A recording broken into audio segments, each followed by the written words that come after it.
اپنی زبان کا استعمال بہت سوچ سمجھ کر کرنا چاہیے۔ اس میں غیبت بھی ہو جاتی ہے زبان کے ذریعے سے، اور غیبت کے بارے میں بڑی سخت وعیدیں آئی ہیں۔ ابھی حدیث پڑھی الغیبۃ اشد من الزنا، کہ غیبت تو زنا سے زیادہ سخت ہے۔ تو صحابہ نے پوچھا وکیف الغیبۃ اشد من الزنا، غیبت زنا سے زیادہ سخت کیسے ہے؟ تو آپ نے فرمایا ان الرجل یزنی فیتوب اللہ علیہ وان صاحب الغیبۃ لا یغفر له حتی یغفرها له صاحبہ، کہ غیبت زنا سے زیادہ سخت ہے۔ وہ ایسے ہے کہ کسی آدمی نے زنا کیا اور اس نے توبہ کی، اللہ اس کو اپنی رحمت سے معاف کر دیتے ہیں، لیکن غیبت کا گناہ ایسا ہے کہ جب تک کہ جس کی غیبت کی گئی ہے وہ معاف نہ کرے تو معاف نہیں ہوگا۔ تو بڑی سخت وعید ہے غیبت کرنے والے کے۔ حضرت عائشہ رضی اللہ تعالی عنہا کی وہاں ایک عورت آئی، جب وہ چلی گئی تو حضرت عائشہ رضی اللہ تعالی عنہا نے کہا یہ کتنی ناٹی تھی، جو آئی تھی نا بہت ناٹی تھی۔ تو آپ صلی اللہ علیہ وسلم نے فرمایا عائشہ تم نے غیبت کی ہے، تمہیں ایسا نہیں کرنا چاہیے۔ ہاتھوں سے غیبت ہوتی ہے، زبان سے بھی غیبت ہوتی ہے، آنکھوں سے بھی غیبت ہوتی ہے، اشاروں سے بھی غیبت ہوتی ہے۔ ان چیزوں سے بچنا، اپنے آپ کو بچانا چاہیے۔ اس کا علم بھی حاصل کرنا چاہیے کہ کون سے بڑے بڑے گناہ ہیں جن پر جہنم کا وعدہ ہے۔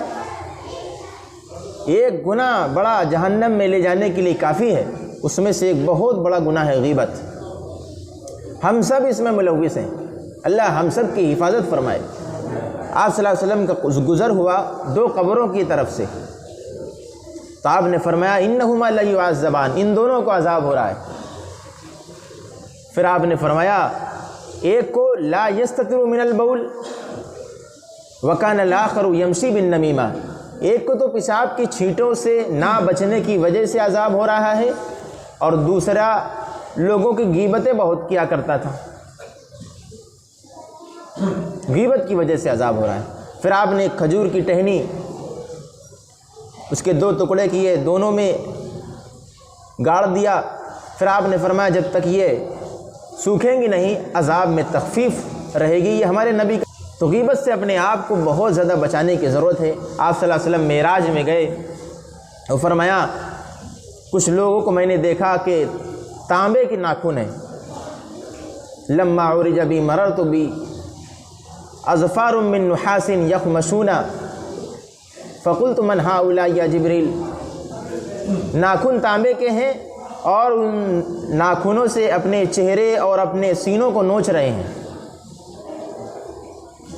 تو ہمارے نبی نے پوچھا من ہؤلاء یا جبریل، یہ اے جبریل یہ کیا ہے، یہ کون لوگ ہیں؟ تو جبریل علیہ السلام نے فرمایا ہؤلاء الذین یأکلون لحوم الناس ویقعون فی اعراضہم، یا رسول اللہ یہ وہ لوگ ہیں جو لوگوں کا گوشت کھاتے تھے، لوگوں کا گوشت کھاتے تھے یعنی ان کی غیبت کرتے تھے، ویقعون فی اعراضہم، اور ان کی عزت اور آبرو پر حملہ کرتے تھے، یہ وہ لوگ ہیں۔ اسی طرح آپ نے فرمایا لا تحاسدوا ولا تناجشوا ولا تدابروا ولا تباغضوا، آپس میں ایک دوسرے پر حسد نہ کیا کرو اور نہ تناجش کیا کرو۔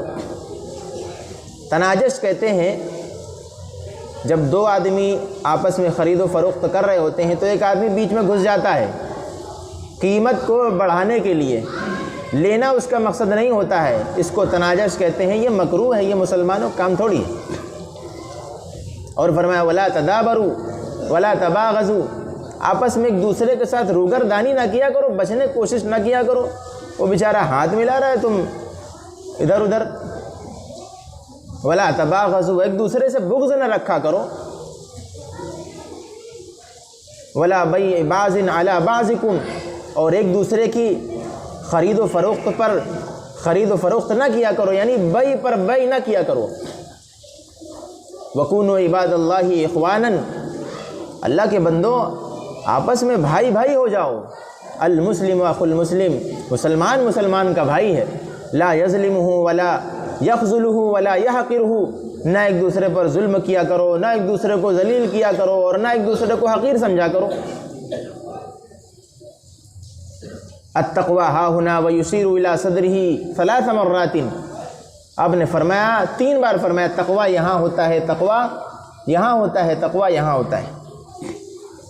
پھر آپ نے فرمایا بحسب امرئ من الشر ان یحقر اخاہ المسلم کل المسلم علی المسلم، کسی مسلمان کے لیے جائز نہیں ہے، کسی آدمی کے لیے جائز نہیں ہے کہ کسی مسلمان کو حقیر سمجھے، کہ یہ تو بس ایسے ہی حقیر سمجھے، یہ حرام ہے حقیر سمجھنا۔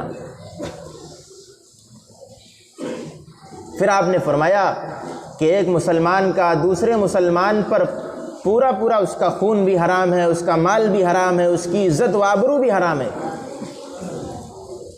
یہ ہمارے لیے جائز نہیں کہ کسی مسلمان کی غیبت کریں، پیٹھ پیچھے اس کی عزت اور آبرو پر حملہ کریں، یہ مسلمانوں کے کام نہیں ہے۔